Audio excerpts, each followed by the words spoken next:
Hello and welcome to Always Bored, Never Boring. Recently I received a review copy of Jungles of Delthrak, huge thanks to Avalon Hill and Kaliber for that, and I have been publishing a series of videos covering it in some detail. But all good things must come to an end, and today marks the final installment in that series, as I take a deep dive into Delthrak and go step by step through the whole campaign. Naturally, this video is going to be spoiler heavy, but I'll warn you when we get to that. First, I just want to give you a brief overview of the campaign so you know what to expect. The plot is straightforward enough. Zargon is up to his old tricks with another zany scheme to take over the realm. This time he has stolen an ancient relic from the dwarves in the Jungles of Delthrak, who are, for reasons that aren't particularly apparent, refugees from Keller's Keep. With the relic gone, strange outgrowths of crystals are forming throughout the jungle, and the heroes must figure out how to stop this dread blight from spreading. There are 16 quests in total, but due to a branching quest line, you won't play through all of them. Much was made of the branching structure of this campaign. There was talk of it being like a choose-your-own-adventure game. However, it's not quite that sophisticated. Of the 16 quests, you will play 10. There are 2 points in the first half of the campaign where you may be granted a choice of 2 different missions to go on, and then right at the end, you may be given a chance of 3 options. Depending on that final choice, you will see one of 3 different endings to the campaign. So don't expect to be making lots of cascading choices, and don't expect to be able to replay the campaign and get a significantly different experience. Each time you play, 6 quests will be the same, and you only need to play the campaign twice, making all different choices each time to see 14 of the 16 quests. That is because the idea here isn't that you should be able to replay this mission at all. Although there are multiple paths and multiple endings, the idea is to pick the best path. There is one ideal route through the mission. Make all the right choices and you will get a better reward at the end. I think the other thing you need to know is that, like with Rise of the Dreadmoon, Avalon Hill have leaned more into role-playing with this campaign. You aren't just killing monsters and taking their stuff. There are some basic riddles to overcome, there are choices to make, and there are NPCs to meet and protect. You will also notice that even the introduction to each quest feels more narrative than we have seen in other adventures, sometimes simply serving as a florid piece of flavour text that doesn't even hint at what the heroes are supposed to be doing to complete the quest. For example, I will just read here the introduction to Welcome to the Jungle, the eye-rollingly named first quest. As you wander beneath the thick canopy that shrouds the Jungles of Delthrak in an oppressive darkness, you may wonder how a place so severe can so teem with life. Something strange cuts through the darkness, pervasive lichen-like crystals that glow a cool spectrum of hues from teal to deep violet. They cover the trunks of the trees, the palm fronds, the very ground upon which you walk with an eerie luminescence. Though you may feel taken by their beauty, keep your wits about you. The crystals are naught but the work of dread magic, a rapidly spreading blight that threatens to take root in all living things that call the jungle home. There must be some way to stop it. But we are definitely about to enter spoiler territory here, and what follows is intended for Zargon's eyes only. If you are a hero, get the heck out of here. I'll see you in the next video. Otherwise, let's begin. In Quest 1, the heroes are sort of dumped in the jungle with no idea what to do. They are left to wander around until adventure falls in their laps. And while I get that approach, often in role-playing games heroes stumble into trouble they aren't looking for, or start an adventure with incomplete information and exploration is their only way to progress, but HeroQuest I feel has always been snappier than that, punchier, more direct. The actual aim of this first mission is to find and rescue a character called Tharn, a dwarven scout from a nearby outpost, but there is no hint of that at all until you find him. I think the opening paragraph could have said something along the lines of, there is a dwarven outpost nearby, make your way there to see what the dwarves know about the Dreadblight. Or how about something a bit more on the nose? You have arranged to meet Tharn, a scout from the nearby dwarven outpost, but he hasn't met you at the agreed location. You must find him. Just that little bit of direction helps the players understand what is expected of them. It gives them a sense of purpose and prevents them from feeling like they are blindly thrashing about in the undergrowth. Then, when they stumble on the scout and rescue him, they will understand the importance of their intervention, and the adventure can grow organically from that point.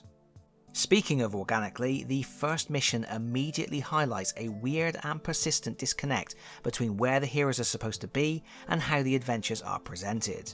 This mission clearly states that the heroes are wandering beneath the thick canopy of the Jungles of Delthrak, and yet the adventure starts on a staircase in a small room with a door, which in turn leads to a maze of walled off tunnels and rooms. There is even a burial tomb. So where are the heroes? Have they found a dungeon under the jungle? Is this overgrown ruins in the jungle? Are we just expected to use our imagination and consider this to be an abstract representation of a jungle? There are obvious limitations with the HeroQuest board, and this really is the first expansion where those limitations have felt very obvious. But at the very least, the introduction to each adventure should give some indication of what the environment is truly supposed to be. If we look past that though, this is a neat little quest that really sets the tone. It introduces a bunch of the new monsters and environmental hazards. There is a grasping vine trap in the first corridor, and immediately beyond that, an ambush set by 2 raptors. Clever girl. Spawnlings are scuttling all over the place. There are 2 rooms festooned with webs and giant spiders, which is brilliantly eerie, and the wandering monsters are spawnlings too. This effectively turns wandering monsters into another trap. You place 1 spawnling token on the searching hero, and their turn ends. As spawnlings inflict a bite at the end of the hero's turn, that means the searching hero will immediately lose 1 body point and may suffer the effects of venom as well, which is pretty harsh. The final encounter for this quest is also like a mini boss fight. 3 Skullblights are about to batter Tharn, and the heroes arrive just in time to save him. Tharn will then give the heroes their first new artifact, the Bracers of the Wild. They are leather bracers, which means they are good for the explorer, but I would definitely give them to the berserker, as not only do they grant 1 extra defense dice, they also allow the character to move unaffected through furniture and hindering terrain, and adds 2 to their movement roll, which is going to help ensure your berserker can always make it into melee combat. Anyway, at the end of Quest 1, the heroes are presented with their first choice. They can either follow Tharn back to the Dwarven Outpost, which takes them to Quest 2, or they can continue investigating the Dreadblight, which takes them to Quest 3. As far as choices go, this doesn't feel particularly compelling. Do you want to go with the person you rescued to get tooled up at the Dwarven Outpost, or would you like to continue wandering aimlessly in the jungle? I can't help feeling most people are going to choose option A, and there really needed to be a much stronger reason not to go with Tharn. Still, on we go to Quest 2, Durlan's Outpost. Here we are explicitly told in the introduction text that the outpost is a collection of stone ruins from an ancient civilization that has been reclaimed by nature. Perfect. I have a strong sense of what I am seeing, and everything makes sense from that. Unfortunately, again there is little sense of direction in the opening text. We are told, help the dwarves defend their home from monsters before continuing to search for the source of the plague. In essence, this means killing all the monsters in areas marked with an A on the map, but from the hero's perspective, they are once again thrashing around with no idea of their goal, or which monsters they do have to kill. Now, I don't mean to say the mission should hold the hero's hands, but just a touch more clarity wouldn't go amiss. I also should mention the dwarves here are supposed to be refugees from Keller's Keep, and there is some fairly overt messaging on the subject in the introduction to this quest, where it says, the ruins now serve as a home to the dwarves displaced by the unspeakable events at Keller's Keep. Pray, be kind to those you meet here, for in their eyes you may notice an exhaustion that runs deep. Though they survived being ousted from one homeland, the dread blight threatens to upend them once again. I think there is a lot of meat on the bones of the story of a misplaced people driven to the point of destruction. That could have been a really interesting hook, but this story won't really go on to do anything with it, so the concept is left hanging, rather than serving as an important driving force for the adventure, or a way of making this plot feel more integrated with the previous Keller's Keep expansion. Anyway, the interesting thing in this quest is the heroes are running around an outpost full of NPCs trying to fend off monsters. As a result, they meet numerous dwarves who offer them useful stuff. One of the dwarves is described as being bespeckled. I do wonder if they meant bespectacled. Additionally, in lots of areas, doors have been ripped off their hinges and double-wide tokens of hindering terrain are used in place of doors, which is pretty clever. It makes the environment feel more open while still being a maze of tunnels and separate rooms. Should the heroes slay all the designated enemies, the dwarves will thank them and tell them the dread blight is spreading because Zargon has stolen something called the Ember-wrought diadem. This is basically confirming what Mentor already told the heroes in the introduction to the campaign. So, off they go to find it in Quest 4. Of course, if you made a different choice after Quest 1, you won't have this encounter at the outpost. Instead, you go to Quest 3, Down We Go. The heroes fall into a trap, which should perhaps serve as a warning that the next time they make a choice, they should opt to help people. Yes, that will become relevant.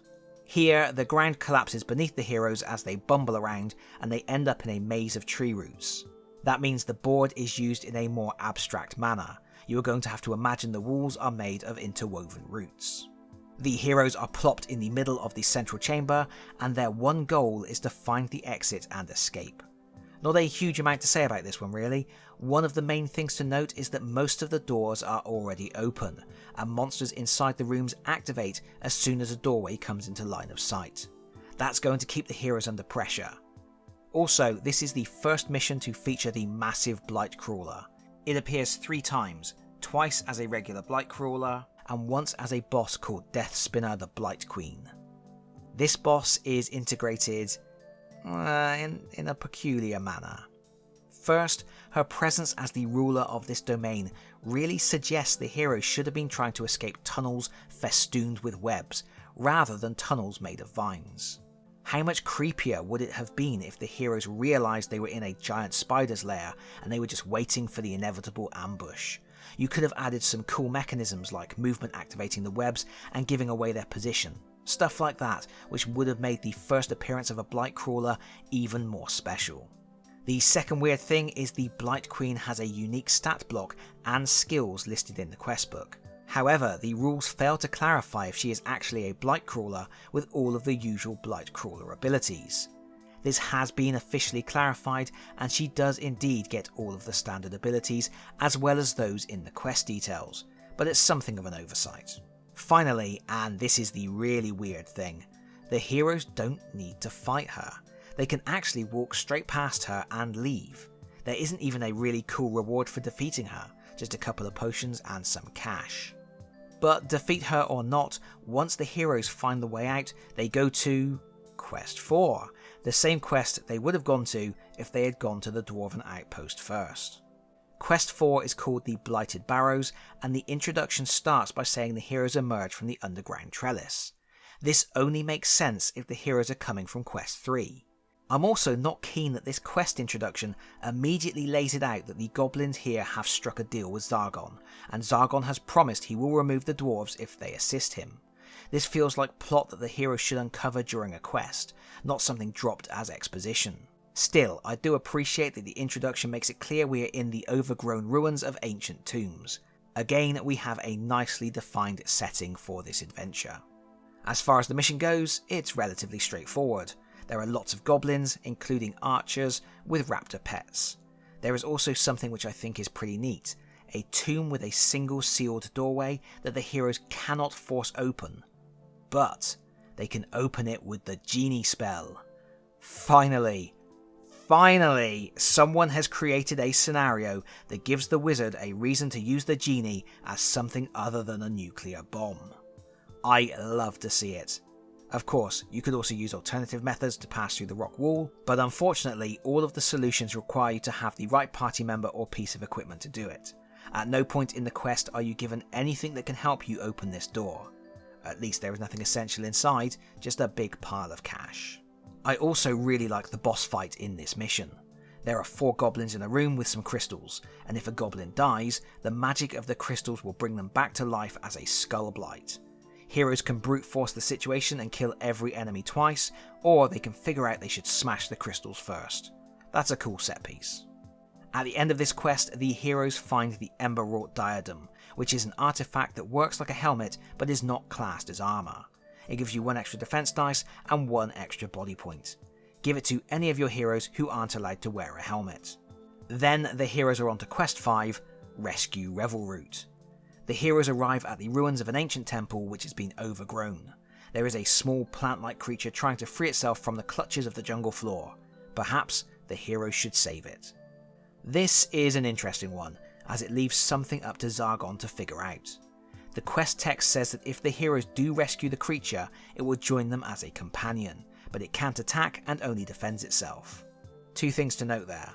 One, the mission doesn't really explain how to rescue Revelroot. Do you stand next to it and spend an action? Do you kill all the monsters in the room? Don't know. And two, it's an escort mission. You now have a little squishy companion that can't fight and only has 2 body points. If Zargon feels like it, they can try to kill the thing, and they can probably do it fairly easily.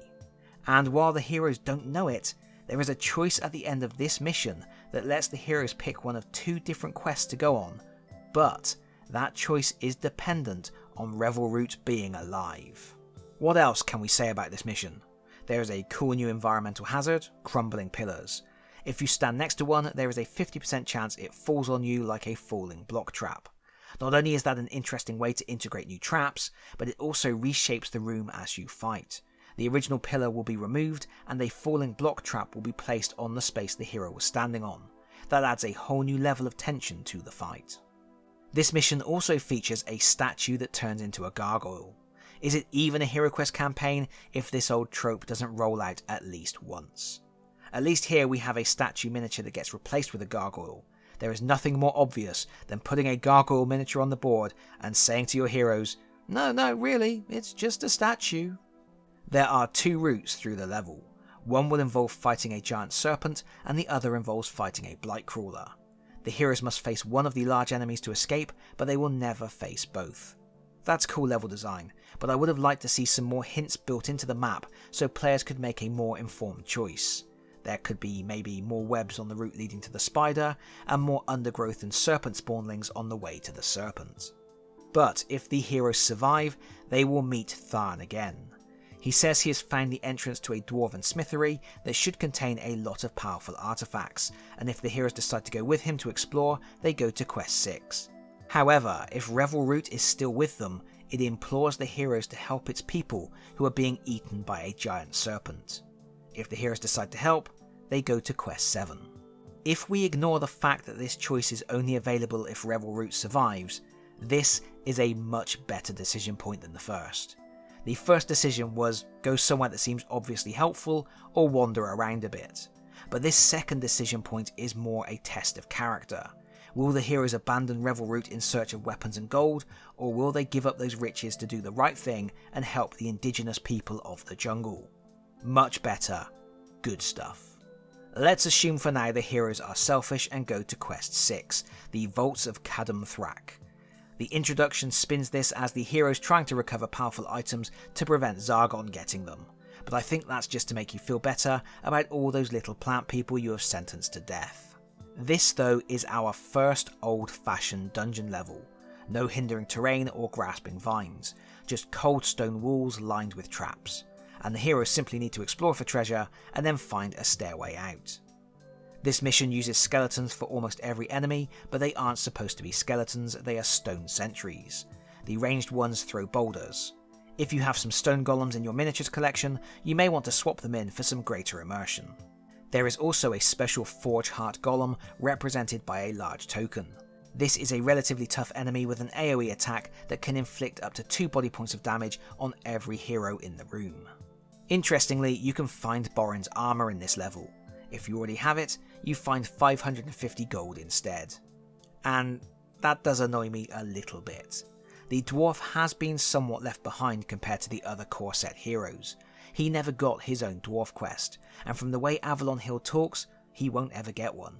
With this particular adventure involving the dwarves of Keller's Keep and a raid for magical items in a dwarven smithery, this was the perfect chance to drop a few items in that would benefit the dwarf.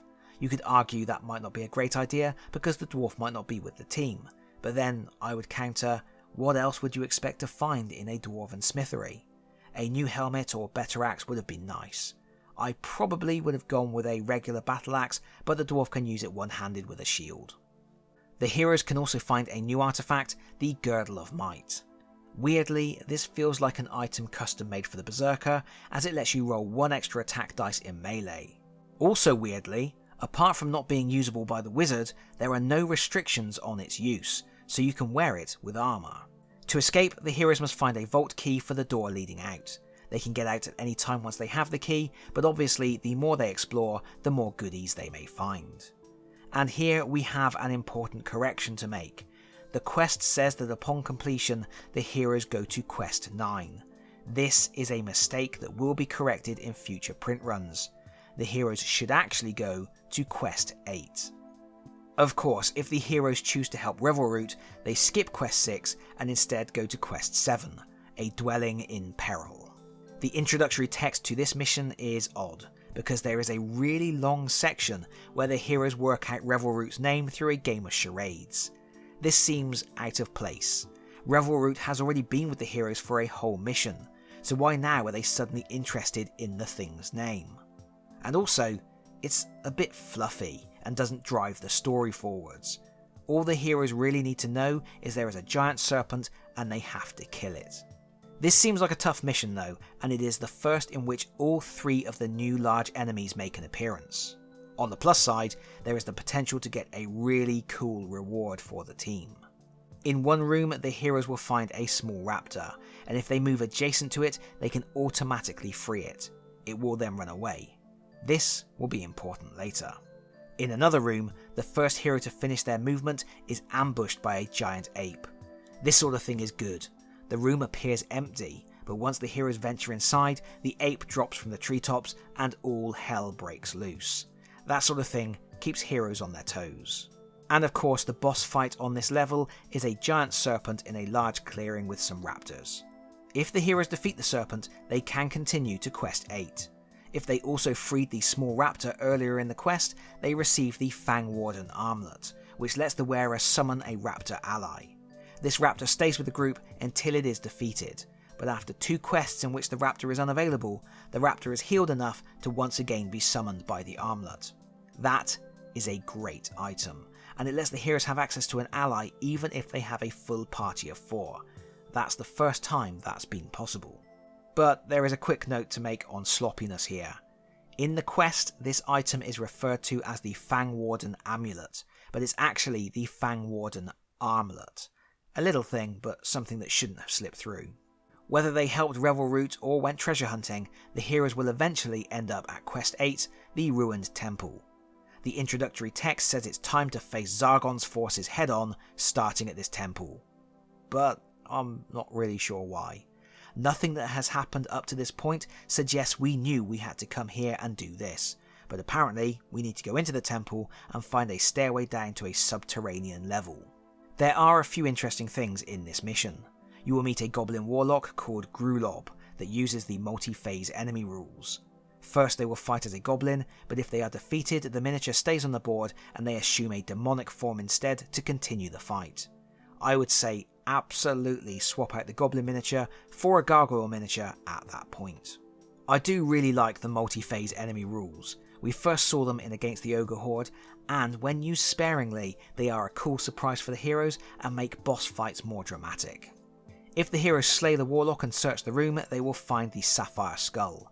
This is an item that says, while wielding this artifact, roll 2 attack dice against 1 monster in your line of sight. There are several examples of poor wording in this expansion, and I would argue this is one of them. It just isn't clear exactly what this item does or how you use it.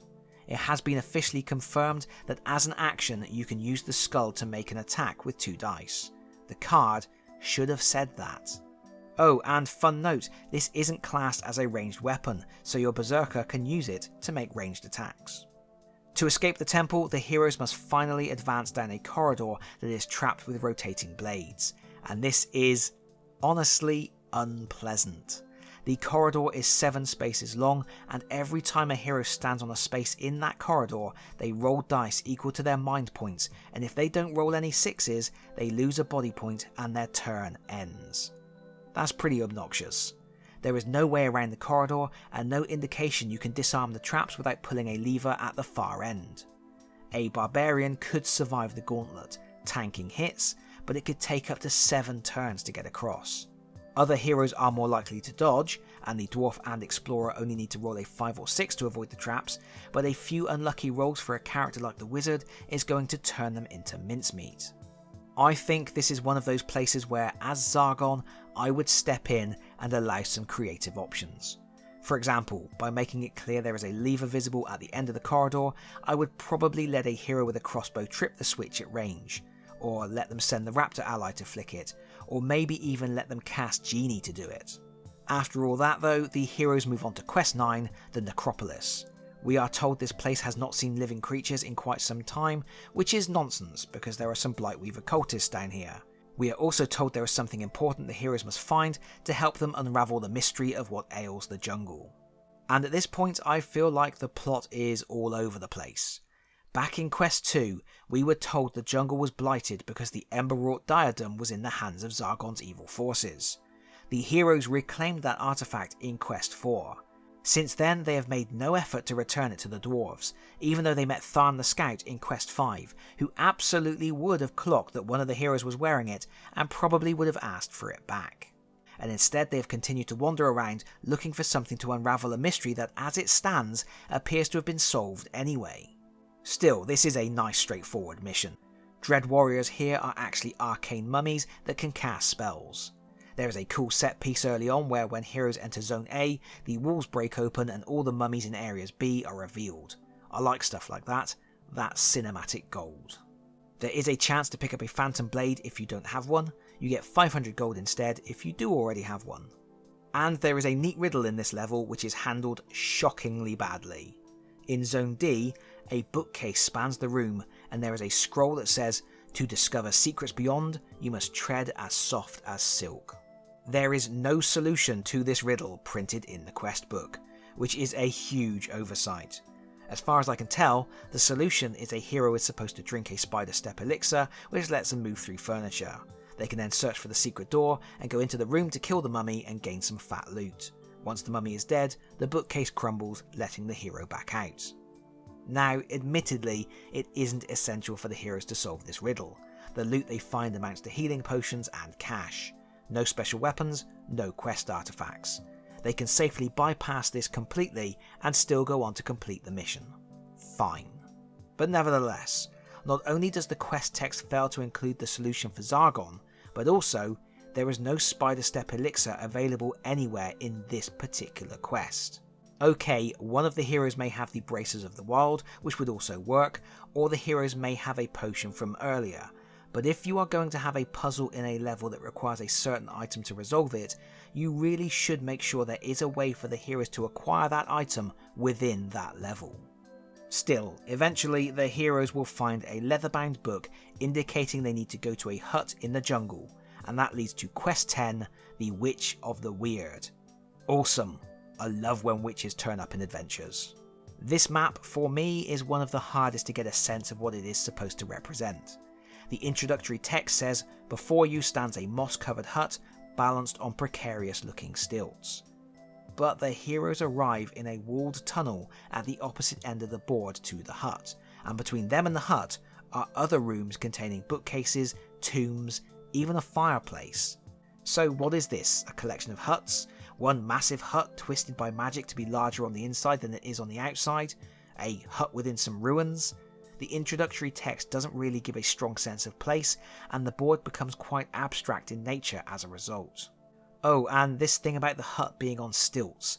This doesn't seem to be reflected in the map design at all. I don't really know how you would reflect it, but there should be some sense of the heroes climbing up ladders or something. It just adds to the unusual sense of displacement.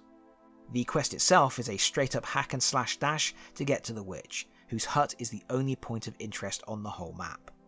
And this is the big moment. This is where the heroes choose their fate. When they make it to the witch, she will give them a choice of ways in which to cure the jungle. In the first option, they must throw the diadem into a rift. This stops the blight, but doesn't heal the jungle. Go to Quest 11. The second choice requires the heroes to fight a calamitous creature. This will wholly cure the jungle, but leads to an uncertain future. Go to Quest 13. There is also a third option, but it's only available if the heroes saved Revelroot's people in Quest 7. And I have to note, here Quest 7 is referred to as the Wellspring. There is no quest called the Wellspring. Quest 7 is called a Dwelling in Peril. Obviously the name was changed at some point and this mistake slipped through the edit. The third choice requires the heroes to sacrifice the Sapphire Skull and the Ember-wrought Diadem, but it will heal the jungle and prevent all future dread incursions. And this I like. This I like a lot. The third and clearly best option is only available if the heroes made a selfless act earlier in the mission. If they chose to save Revelroot's people rather than selfishly looking for treasure, that good deed unlocks the best ending. Heroism is truly rewarded. Furthermore, getting the best ending requires real sacrifice. The heroes will have to give up 2 powerful items in order to complete their goal. That is a lot to ask of players in a game, and whether they are prepared to make that sacrifice depends on how much into role-playing they are. Will they want to do the best thing, even though they know there is another way to win that lets them keep their artifacts for future quests? What they don't know is if they pick the best option, they will get a better reward when the campaign is over. They may assume that might happen, but there is no certainty, and they are being asked to give up a lot. And that is brilliant. That is a proper choice. That's something to really make the heroes think. And frankly, more of that please. This is superb and makes the whole branching concept of the campaign worthwhile. Anyway, each choice requires the heroes to complete 2 quests back to back without a chance to restock at the alchemist's shop or armory.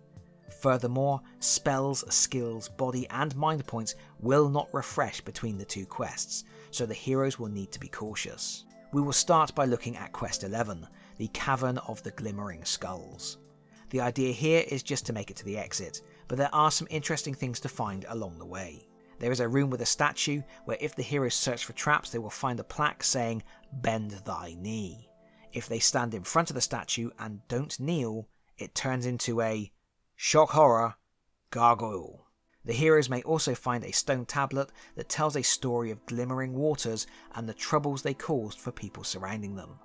Later, they will find this pool, and it's surrounded by skeletons.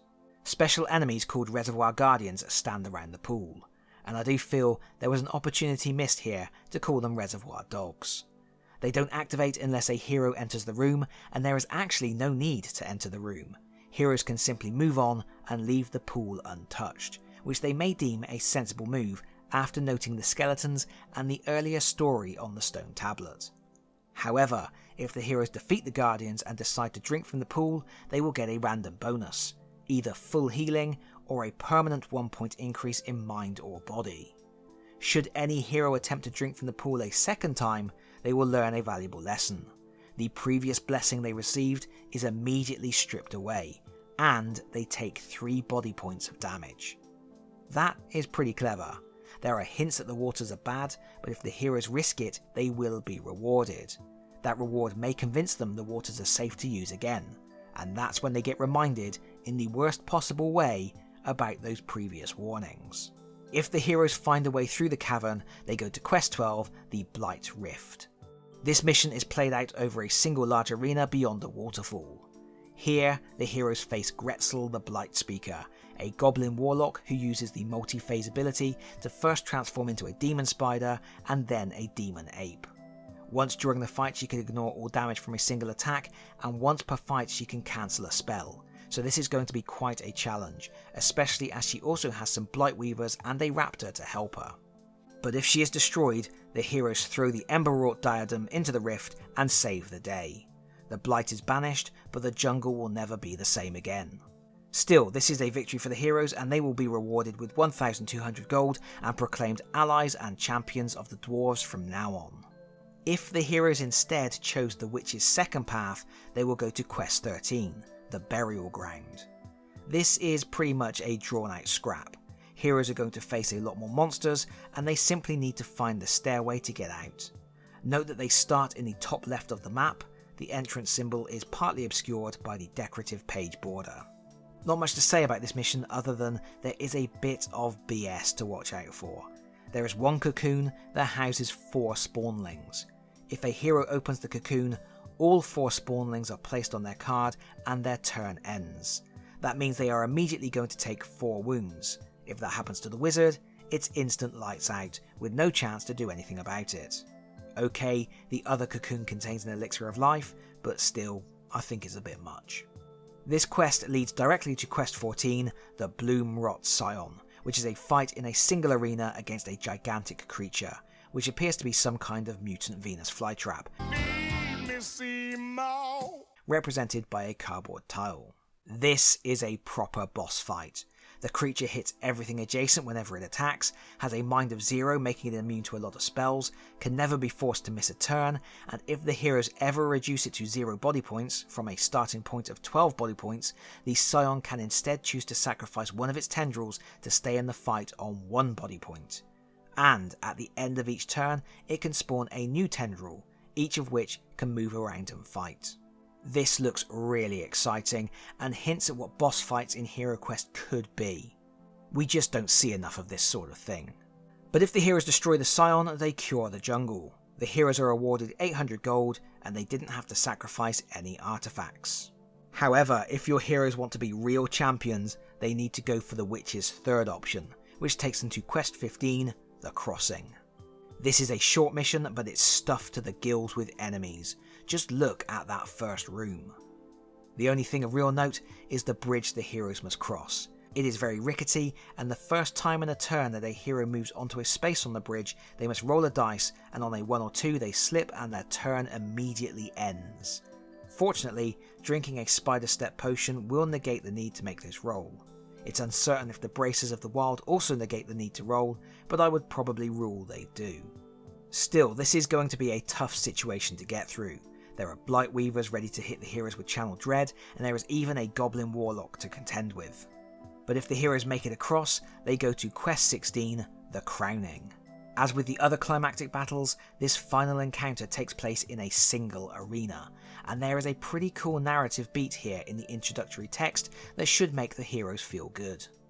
The heroes find themselves confronted with a whole army, more foes than they could ever hope to destroy. But as they prepare to sell their lives dearly, Revelroot arrives with an army of their kin to even the odds. There is no main boss here, but there is a lot for the heroes to deal with. A giant ape, a blight crawler, raptors, and every turn the rift at the far side of the arena will create one new enemy to contend with. It seems hopeless, but the heroes don't have to kill everything. A hero with the Ember-wrought diadem and the sapphire skull can use an action while adjacent to the rift to hurl both artifacts in. If the hero has used their action, they can instead simply jump into the rift with the artifacts. They are instantly destroyed, but the heroes win the day. So I guess there might be a reason to include the bard in your party after all. As long as both artifacts are sacrificed at the same time, the heroes are victorious. The blight crystals all disintegrate and the jungle is safe forever. The heroes get the warm fuzzy feeling of having got the best ending, plus they are rewarded with 1,400 gold and the Girdle of Might, which they might have found if they had chosen to go treasure hunting with the dwarves instead of helping Revelroot. That is a really neat touch. And that is also the end of this adventure. So what do I think? I feel Jungles of Delthrak is an expansion with a reach that exceeds its grasp. It tried something bold and exciting. It pushed HeroQuest in new directions and showed what can be possible with the system. All of that is to be admired, and it is great to see brand new material for HeroQuest that expands the game system and incorporates inventive new ideas. But it just doesn't quite nail the landing. The branching questline doesn't work like it should. Unfortunately, there are mistakes, with heroes being pointed to the wrong quest or quests being called by the wrong name, and the narrative doesn't hinge together perfectly. Sometimes heroes are given information they haven't learned for themselves, sometimes they have information that they don't get the option to act on, and I don't feel the mystery ever culminates in a truly satisfying conclusion. Perhaps because there are 3 possible conclusions and it takes some skill to make a narrative that can end 3 ways. The result is slightly muddled, and while there is nothing here that a good Zargon player can't sort out, some more polish would have gone a long way. On top of those issues, you have a board that simply can't accurately represent a jungle setting, and introductory quest text that doesn't do enough to fill in the gaps to help players visualise the scene. The use of obtuse wording at times doesn't help matters either. And then we have this situation with the dwarves being refugees from Keller's Keep. Why? Much like Sir Ragnar appearing in Rise of the Dreadmoon, this feels like an attempt to meld these new adventures into the existing narrative, to legitimise them with little nods to what has come before. But such attempts never go far enough. Sir Ragnar's eventual appearance was disappointing to say the least, and here, the story doesn't make use of the connection to Keller's Keep. I can't help feeling there could have been a much more satisfying way to make Delthrak feel like part of the overarching HeroQuest storyline. That final choice though, that moment at the witch's hut as she weaves a web of futures and asks the heroes to pluck a single strand to seal their fate, that's just magical. And the way the best ending relies on the heroes being actually heroic earlier in the game, and forces them to make a genuine sacrifice of two powerful artifacts, or even someone's life, is expertly done. The moment when Revelroot arrives to help feels like the perfect payoff for the hero's earlier actions. I imagine any group invested in the game is going to whoop excitedly when that happens, because they are going to know their decisions made it possible. I do wonder why the dwarves didn't get involved too though. The heroes helped them just as much, and I think it would have added a lot to the story if the dwarves had stood up to fight for their new home. They are not natives of the jungle, but the jungle is their new home, and to see them stand up and fight would have made a powerful statement. Home isn't where you are from, home is what you are prepared to protect. And to see the dwarves, the plant folk, the heroes, perhaps with a raptor ally, all fighting shoulder to shoulder, working together to save the jungle, I think that would have been special. Ultimately, Jungles of Delthrak is a big adventure, packed with great ideas that aren't always implemented fantastically. But as a proof of concept, it's something to get really excited about. Branching quests, different conclusions to adventures, serious ramifications for the decisions the heroes make, these are all wonderful things that could be integrated into future missions. Not to mention, there are loads of little things here that work well. Crumbling pillars, monster ambushes, riddles, the chance to rescue NPCs, spawnlings, and some inventive bosses. There is plenty for heroes and Zargons alike to enjoy or be inspired by, and plenty of promise that HeroQuest is only just beginning to flex its creative muscles. Who knows where the next branch in its story will take us. But that is it from me for now. Thank you so much for watching. If you like this video, please consider pressing the like button. If you really like this video, please consider subscribing if you don't already do so. And hopefully, I'll see you all again very soon. Bye bye everyone. Bye bye.